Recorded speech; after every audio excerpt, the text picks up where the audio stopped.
Hey guys, Rinche here, and I just want to briefly talk about patch 1.13. So, obviously, there we go. The big thing is Battle Pass, which is, it works like this. The blue row, you get for free. You don't have to pay for that. You just have to do your daily challenges that consists of claim all playtime rewards, use one clan boss key, so I can claim like this. It gives me 5 battle pass points that goes towards my big bar. Defeat 3 enemies in a single hit in arena. Wow, this is actually interesting. And upgrade gauntlets to level 8. So a little bit more specific than your usual daily quest, but still pretty nice stuff to work towards. And then you get your weekly challenges that are place debuff, place like a little bit bigger, pretty the same, sell 75 artifacts, upgrade champions level in the sparring pit 25 times. Yeah, so a little bit more stuff to do, but this one is paid. And speaking of paid, it costs 27.99 euros, basically 28, a little bit higher than I was expecting. So I was expecting more towards the 20 euros. I heard Stu said it would be nice if that would be like 19 bucks, because that's like base price in most of the games. And then you get the same pass, but with 25 levels already achieved. I do not know why would you want this. Why would you want to pay double for same stuff that you would get eventually, like guaranteed? I think you just get the battle pass, and for the 20 bucks you could just buy some additional pack if you would want to, like whatever, some gems and whatnot, and that would like give you double the, you wouldn't get it immediately, but you would get it still. Considering the price, 27 is a little bit high. I would love to see it being a little bit closer to like 20-ish, and then I would even maybe consider getting it, because it's a pretty good amount of stuff that you're getting. Like there are some champions, some epic champions, obviously the new ones. I'll talk about them a little bit later. Some legendary health set you get for free, pretty nice. Divine life or divine shield. No, that's divine life. Here's some epic champion you get for free, and of course legendary.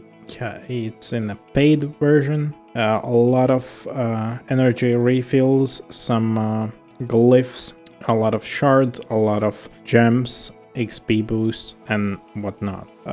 Yeah, so that's about the raid pass. Overall, pretty good, a little bit more expensive than I would like it to be. On to the champions. So it was said that you get to upgrade your stuff faster, so they should have taken off some animation stuff. Let's see. Is that? Am I lagging or what's going on? It doesn't look faster at all. Is it faster? I wanna see it fail. Okay. Wow, that's success all the way. Is it actually faster? It felt faster, but it felt, I don't know. It still hangs at the end there a little bit, so hard to tell. And champions, there were some new champions added. No new faction though, still 3 hidden here. So obviously from the teasers and whatnot, we got to see bears, and as I like first thing I went in were skinwalkers, and there they are, the bears. Ursine Ice Crusher. Defense, block cooldowns, decrease the damage all allies receive from critical hits by 15%, fills this champion store meter by 5% whenever an enemy lands a normal, strong, or weak hit. So whenever he's not hit critically, or not just whenever enemy. So maybe arena. Decrease C rate all enemies with 100% when booked on 3-turn cooldown, and HP in all battles. Not so exciting. This one is the free-to-play you get. Defense. Attacks all enemies, decrease attack debuff for 2 turns with a 100% chance.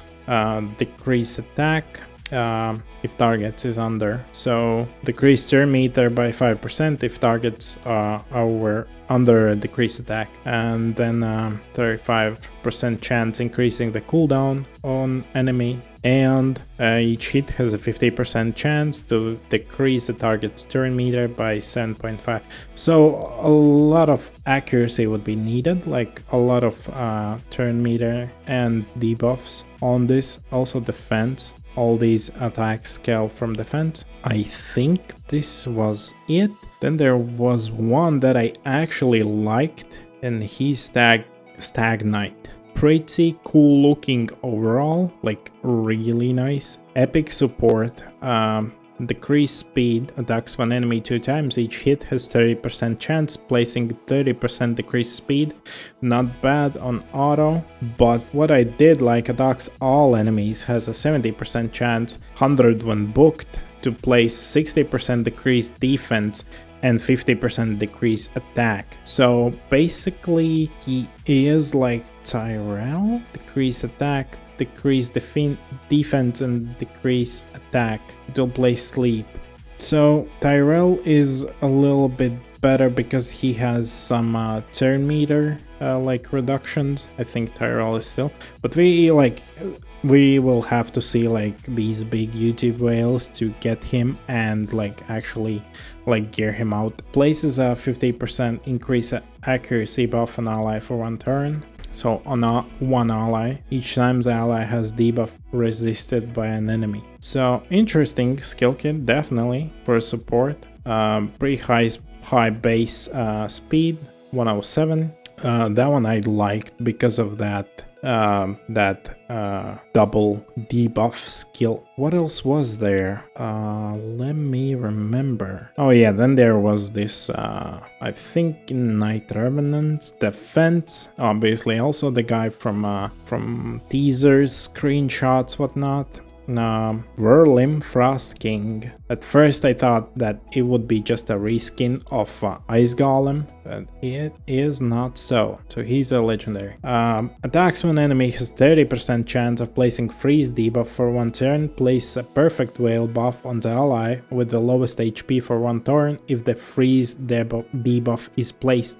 So it has a 50% chance with 1 hit. You would have to stack accuracy. He actually has some base accuracy. It's pretty nice. And then if you freeze an enemy, you put the perfect whale on an ally. Damage based on defense. That's on auto, so it's not bad. Attacks all enemies, has 70% chance of placing 30% decrease crit damage debuff for 2 turns. Place a 30% increase crit damage buff on all allies for 2 turns. So 30%, is that like a bigger version? I've never seen this icon here, or they maybe changed it. Places 25% strengthen, another new buff that decreases damage you take basically, on 60% and 60% increased defense buff on all allies, 4 turn cooldown. So pretty good defensive buff. So I think he's pretty okay. You would need high accuracy to freeze to place constant perfect whales on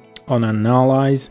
Decrease crit damage, increase crit damage, pretty good. And then strengthen and increase defense. I'd say pretty okay for... It's not like amazing or insane. I don't see at least nothing insane about it.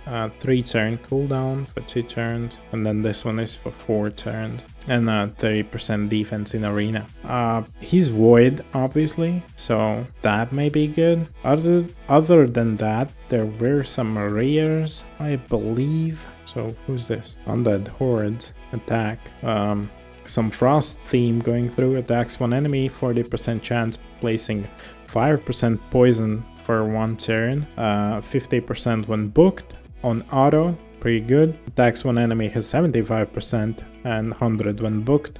Decreased defense buff for 2 turns has 30% decreased defense and 75% 60 decreased defense instead if the target under poison. So if you have poison, it's 60% decreased defense. If you haven't placed poison, it's 30. Attacks one enemy 2 times. No. Attacks one enemy 2 times. Each hit places 2.5% poison debuff on 2 turns, places 5% poison instead if the target is under poison sensitivity debuff. So that's one of the new debuffs. Okay, definitely some in mind for clan boss. Trying to see some new epics or something that I missed. This one, I think there must be one more rare. Should be. Maybe I'm wrong. Oh, this is the one. Another undead horde. Attacks one enemy 2 times. Each hit has 80%. 100 unbooked. To place a 5% poison debuff for 2 turns if the target is under poison sensitivity. Attacks one enemy, fills the turn meter of all allies by 2% for each debuff on the target. So how many debuffs you can get? You can get like on a clan boss, you can get like like 10, 7, 8. So 15, 20% you can fill max at best. So on a 3-turn cooldown. Attacks one enemy has a 10% chance of placing 25% poison sensitivity. So this is the one. It's only 10% chance without the chance increased by 10 for each debuff on the target once again. So maybe we'll have to look. Like if people suddenly have to run this rare in clan boss and it actually turned out great, that's insane, because that one is pretty easy to get. Like it's a rare, right? Okay, other than that, I think that's it, all I had in mind. No new events, still a dragon event is going on. Here's arena event going on, nothing spectacular there. You still have a Walla to pick up if you Amazon Prime user. And yeah, a little bit interface change due to this battle pass icon. Had to find place for that. And yeah, so overall okay. Hopefully not a lot of downtime will be coming. There has been some. Hopefully it will stop soon. And yeah, that's it. Have a good one.